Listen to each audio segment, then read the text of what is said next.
I asked and you answered. Here's a variety of women pumping for a variety of different babies and what their unique milk supply looks like. So let's talk a little bit about milk supply. Breast milk is constantly changing to meet your baby's needs. In the first few days after birth, your body produces small amounts of a thick, sticky golden milk called colostrum. Your baby only needs about a teaspoon per feeding, and it's in small amounts to help your baby's stomach increase in size and help them poop. Around day 3 to 5, your colostrum transitions into more mature milk. It slowly thins out and increases in volume. Once your baby regains their birth weight around day 10 to 14, we now calculate how much your baby needs by 2.5 ounces per pound of body weight. So a 6-pound baby actually needs less breast milk than a 9-pound baby or a 10-pound baby. This gives your body time for most people to be able to see their milk supply increase over several weeks.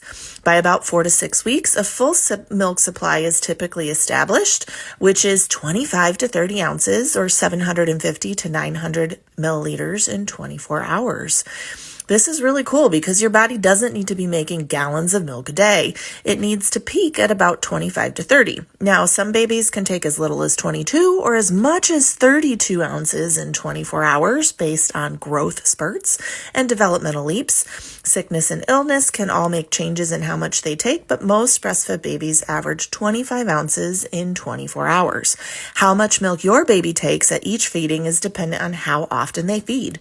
So smaller babies who feed more frequently take smaller amounts, and bigger babies eating less often need to take bigger amounts. But most breastfed babies average 2 to 5 ounces at each feeding.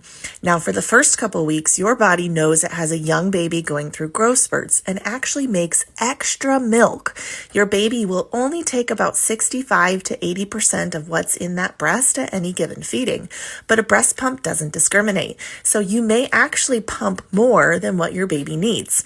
As your supply regulates around 3 to 4 months, your body should be making what the baby's taking. And again, for most babies, that's 25 to 30 ounces. So you don't need to be making gallons a day. Most people will pump somewhere between 2 to 5 ounces, especially once their supply regulates, although a lot of those overflowing freezers are from people pumping more than what their baby actually needs in those early days after delivery. So don't compare your journey to someone else's. If you're able to feed your baby and not the freezer, you have a full milk supply because your body wants to make enough to feed the baby today and not the freezer tomorrow. Now you know.